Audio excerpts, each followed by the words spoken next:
right before we finished, G had left Dr. Johnson with a two-part question. One part was about the new definition and the commodification of the prophetic tradition, the prophetic element, prophetic persona, and some other stuff that we'll talk about. But the other question that he asked, and so G, if I don't recapitulate this right, then help me out, was what is the be-all and what is the end of the means of rhetoric, race, and religion for you?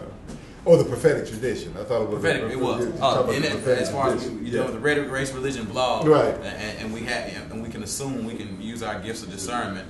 Some people have it, and they're being prophetic in their rhetorical composition. But is it just musings back and forth, and some accolades, and some backslapping? Like what is the end process, the end goal? Right. No. I think within the prophetic tradition, then I can broaden the answer a little bit. But first, within the prophetic tradition, I think it depends on the prophetic persona that the prophet is adopting at the particular time. In the book, The Forgotten Prophet, I list an additional 4 types of prophetic personas and 4 types of prophetic rhetorics, if you will. Scholars have always talked about the apocalyptic and the Jeremiad, but in studying the life of Turner, I discern at least 4 more. First one is celebratory prophecy, and that's when the prophet is in a celebratory mood because there is a reason finally to celebrate the covenant. Usually the covenant is with America. It's a secular covenant that the prophet is identifying. And that leads all the way to the representative prophet, the pragmatic prophet, or the mission-oriented prophecy, and then the last is the pessimistic. But depending on what prophetic persona the prophet is engaging in at a particular time, I think the prophet, yes, the prophet wants to be heard. The prophet wishes that the people will listen and then change and and live up to the ideas that they espouse.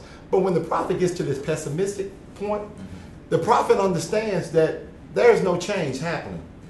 There is nothing that I can really say to persuade these. Matter of fact, the more I talk, the more pillared that I become, the more ostracized that I'm going to become. But I can't shut up. It's like Jeremiah, fire shut up in my. I can't stop.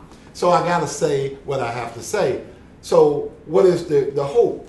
The hope is A, to be heard, B, to represent still with the voice the people that the prophet claims to represent, or the people that still look up to the prophet to at least say, hey, somebody is actually saying something that I believe, and I'm glad somebody got the nerves to say it. And then lastly, the hope is to give conscience to what is really going on and to bear to this old-fashioned word, or this old-fashioned, to bear witness.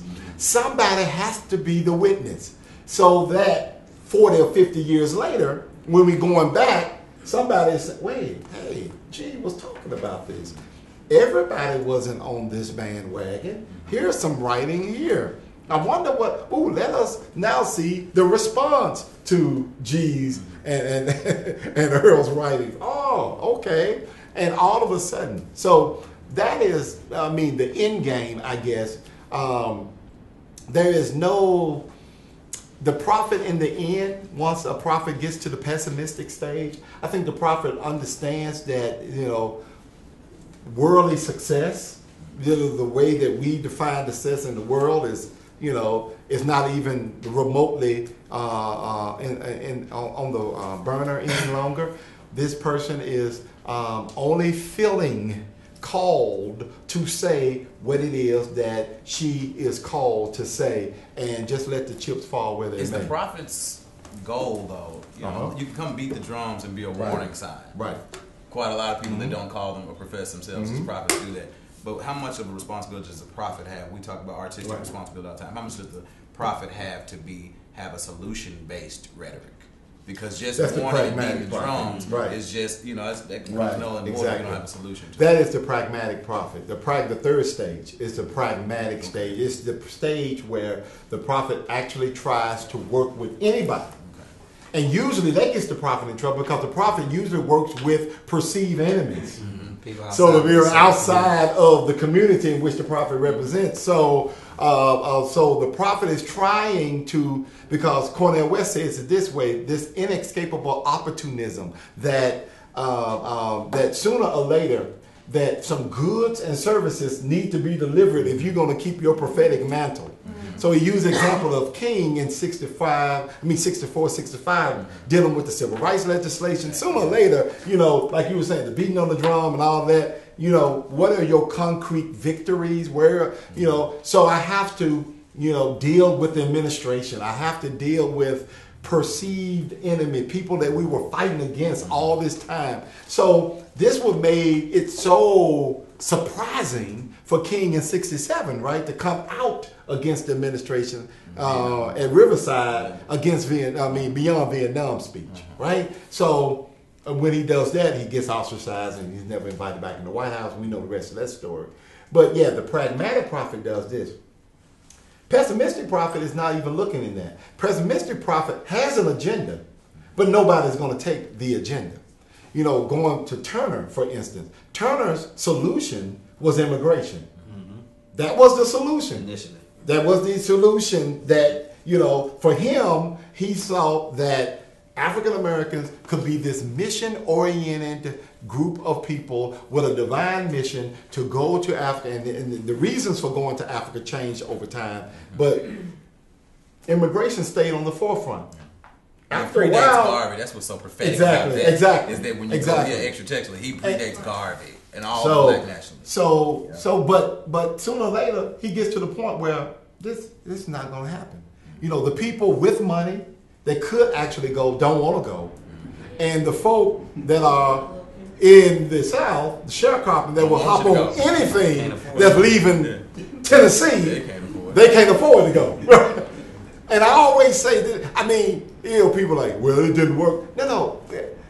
If you're going to look at rhetoric for results, yeah, it didn't work. But if you're going to look for rhetoric as a more than persuasive appeal to the heart, Turner could have had 1 million folk in Africa. We could have all been born in Africa, if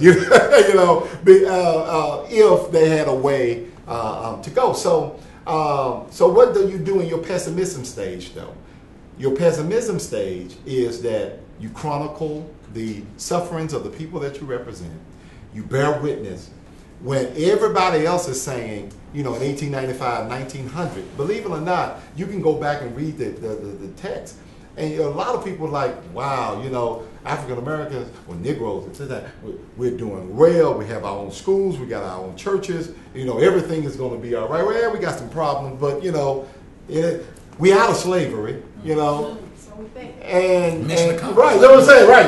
And here goes Turner like, oh, we had a lynching today. We still riding in the back of the train cars. We still doing this, that, and the other. And what made Turner so powerful as a prophet is that another thing that I talk about in the book, he stays with the people. He could have easily gone to Africa himself, could have easily moved up north. He stayed in Atlanta. He suffered the indignities along with the poor sharecroppers. So, Turner is always writing about this, not necessarily for him, because, by this time he's the, senior bishop of the AME Church. He could get some leadway. But as far as all of the indignities that people in the South suffered, he suffered right along with the people, and that what made people respect him. Right. Because if you jump ship, then you lose your prophetic credibility. Yeah, right. You can't be trying to, as one person says, if you're gonna be a shepherd, you ought to smell like your sheep. Yeah, but some right, no, right. But the other thing is this: what is the end result of this work that you're doing for you? Oh, the work. Okay. Okay. And so I thought you was asking that. No. I'm asking because I know some people. Our critique of highbrow theorists and academics is you're doing scholarship just for the sake of scholarship. Mm-hmm. We don't do that for that. So when we're driven to something, it's usually some type of liberative foundation that we build our academic scholarship and stuff like that on. So exactly. what is that for you? Same thing. And I have the advantage, and I openly confess and I admit that I have the advantage of a two-pronged attack. First, as an academic, I'm rooted in the African American studies, which is birthed out of activism. I mean, you cannot not, you're doing disservice if you are just only an academician and you're only a highbrow theorist, as you say, and not being on the ground, so to speak. African American studies is one of the only disciplines.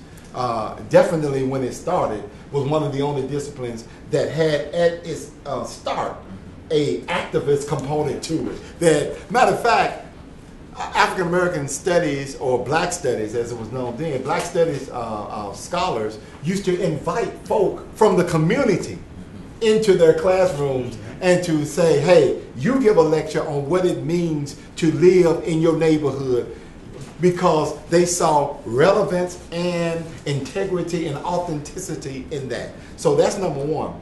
Number two, and more importantly, I'm still a pastor. And if there is if I ever want to ever get highbrow and just want to be straight theorist, all I have to do is show up at G-Life. Yeah. And I'm brought back down to earth. Real quick.